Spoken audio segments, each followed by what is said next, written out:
আসসালামু আলাইকুম। আশা করি সকলেই ভালো আছেন। আজকের ভিডিওতে আমরা কুরুলুস ওসমান ভলিউম ১৭৭ এর ১ম আগুন ঝরা যে ট্রেইলারটা প্রকাশ পেয়েছে দীর্ঘদিন পর, সেই ট্রেইলার নিয়ে বিশ্লেষণ করার চেষ্টা করব। ট্রেইলারে অনেকগুলো দিক ছিল। তার মধ্যে একটা অ্যানাউন্স আমরা পেয়েছি। সেটা হলো কুরুলুস ওসমান সিরিজ একটা দীর্ঘ বিরতিতে যাচ্ছে। সেটা হলো এই সপ্তাহে বা সামনের সপ্তাহে তো আসবেই না, তার পরের সপ্তাহেও নতুন পর্ব আসবে না। কেন এতদিন সিরিজ বন্ধ রাখা হবে তার পেছনের কারণ নিয়ে অন্য একটি ভিডিওতে আলোচনা করব এবং ট্রেইলারের সবগুলো পয়েন্ট নিয়ে আমরা ধারাবাহিক ভিডিও দেব।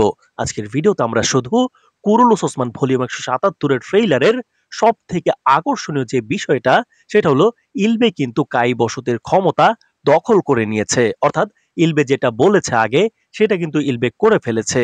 ইলবে এত বড় বিশ্বাসঘাতকতাটা কিভাবে করলো? ইলবে কি সত্যি সুঙ্গুর তেকিনের নাতি, নাকি ইলবে শুধুমাত্র মঙ্গলদের একজন গুপ্তচর, সেই বিষয়ে আলোচনা করব। এবং কাই বসতের ক্ষমতা কিভাবে ইলবে দখল করেছে, কিভাবে ইলবের বিশ্বাসঘাতকতা সমাপ্ত হবে এবং একটা ভালো চরিত্রকে হঠাৎ করে পরিচালক এমন বাজে বানিয়ে ফেললেন কেন, সেটা নিয়ে বিস্তারিত আলোচনা করব। কুরুলুস ওসমান সিজন 6 এর শুরু থেকেই ইলবে ওসমান বের খুবই গুরুত্বপূর্ণ একজন আল্প হয়ে ওঠেন। তবে সিরিজে মঙ্গলদের আগমনের পরপরই গত ২ ভলিউম ধরে ইলবেকে হঠাৎ বিশ্বাসঘাতক দেখানো হচ্ছে। ভলিউম ১৭৫ এর শেষে ইলবেকে হঠাৎ মঙ্গলদের গুপ্তচর দেখানোর পর ইলবের পক্ষে বিপক্ষে অনেক সমালোচনা হয়েছে। ভাবা হয়েছে ইলবে সম্ভবত ওসমান বেরি গুপ্তচর। কিন্তু ১৭৬তম ভলিউমে ইলবে কাই বসতির প্রধান হবার ইচ্ছা পোষণ করেন।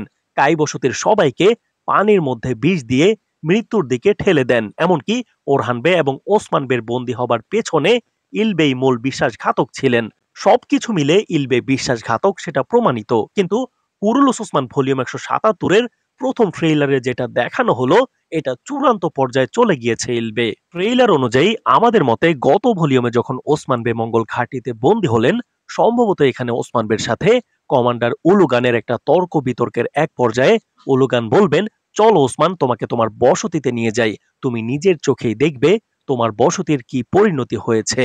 অথবা আমরা গত ভিডিওতে একটা ধারণা করেছিলাম যে সরুজা বে এবং ইউসুফ বের মাধ্যমে ওসমান বে বন্দিত্ব থেকে মুক্ত হতে পারেন। এটাও হবার সম্ভাবনা অনেকটাই বেশি।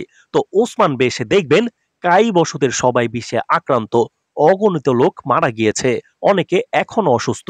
তখন মঙ্গল কমান্ডার কাই বসতিতে নিজেই ওসমান বেকে বসতিতে বিষ দেওয়ার কথা এসে বলবেন।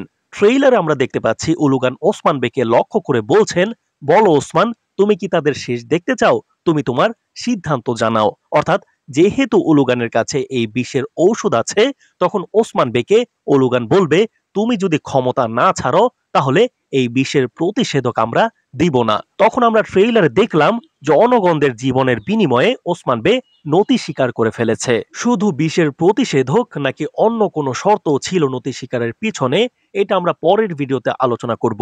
আজকে আমাদের আলোচনা হচ্ছে ইলবেকে নিয়ে। তো দর্শক, ওসমান বে ক্ষমতা ছাড়ার পরে উলুগান কাই বসতির নতুন বসতি প্রধান হিসেবে ইলবেকে নির্বাচন করবেন এবং আমরা ট্রেইলারে দেখতে পেলাম ইলবে কিন্তু ওসমান বের তাঁবুতে প্রবেশ করে সিংহাসন দখল করে ফেলেছে। এখানে মূলত মঙ্গলরাই ইলবেকে লোভ দেখিয়ে এই পর্যন্ত নিয়ে এসেছে। এর আগেও আমরা দেখেছি ওসমান বের আপন চাচা, যেটা ইতিহাসেও রয়েছে, অর্থাৎ দুন্দার বে, সেও কিন্তু মঙ্গলদের সাথে মিলে কাই বসতির প্রধান হিসেবে বসেন। কিছু সময় তিনি কাই প্রধান ছিলেনও। তবে ওসমান বে পরবর্তীতে তার বিশ্বাসঘাতক চাচাকে হত্যা করেছে।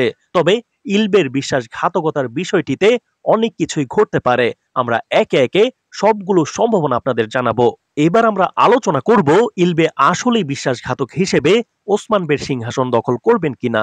এখানে অনেকেই বলছে এটা ইলবের স্বপ্ন হতে পারে। অর্থাৎ ওসমান বে আত্মসমর্পণের পরে ইলবে কল্পনা করবে কাই বসতির প্রধান হিসেবে তিনি সিংহাসনে বসতে যাচ্ছেন।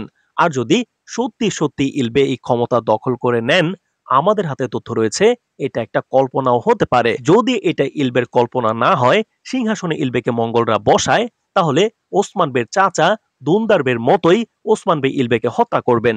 যদিও ইলবে সুঙ্গুর তেকিনের নাতি হোক বা কাই বংশের হোক, বিশ্বাসঘাতকদের কোনো ক্ষমা নেই। ওসমান বে সিংহাসন ফেরত নিবেন এবং ইলবেকে হত্যা করবেন পরবর্তীতে। আর যদি ইলবে কাই প্রধান হন, তাহলে সিরিজের এই বিরতিতে স্ক্রিপ্টের আবারও ব্যাপক পরিবর্তন আনা হবে বলে তথ্য রয়েছে। তো ইলবের বিষয়ে তো বললাম কিভাবে ক্ষমতা নিবেন বা বিশ্বাসঘাতকতা প্রকাশ পাবে এবং ইলবের শেষ পরিণতি কেমন হবে। তবে এখানে ইলবের ব্যাপারে আরো কিছু সম্ভাবনা তুর্কি কিছু মিডিয়াতে আলোচনা হচ্ছে। ইলবে আসলেই সুঙ্গুর তেকিনের নাতি হবেন কিনা। আমাদের কাছে মনে হচ্ছে হলেও হতে পারেন, কিন্তু ক্ষমতার লোভে পড়ে ইলবে বিশ্বাসঘাতক হয়ে গিয়েছে, যেমনটা ওসমান বের চাচা দুন্দার বে হয়েছিল। আবার মঙ্গলদের মিথ্যা পরিকল্পনা হতে পারে এটা, কিন্তু ইলবে সুঙ্গুর তেকিনের নাতি নন। আবার ইলবের ব্যাপারে বিভিন্ন মাধ্যমতে আমরা খবর পাচ্ছি, ধারণা করা হচ্ছে ইলবের যমজ ভাই রয়েছে একই রকম দেখতে। সত্যিকারের ইলবেকে বন্দি রেখে তার ভাইকে মঙ্গলরা গুপ্তচর হিসেবে কাজে লাগাচ্ছে। তবে ওসমান গাজীর রাষ্ট্র ঘোষণা করার পরে তাকে হটিয়ে অন্য কাউকে প্রধান হিসেবে দেখানো হলে ওসমান গাজীকে ছোট দেখানো হয়ে যাবে। আর ইতিহাস অনুযায়ী এমন কিছু ঘটেইনি। সুতরাং ইলবের কল্পনা হবার সম্ভাবনাই বেশি। বরং ওসমান বেগ খুব শীঘ্রই তার ক্ষমতায় ফিরবেন এবং সকল শত্রুদের প্রতিহত করবেন।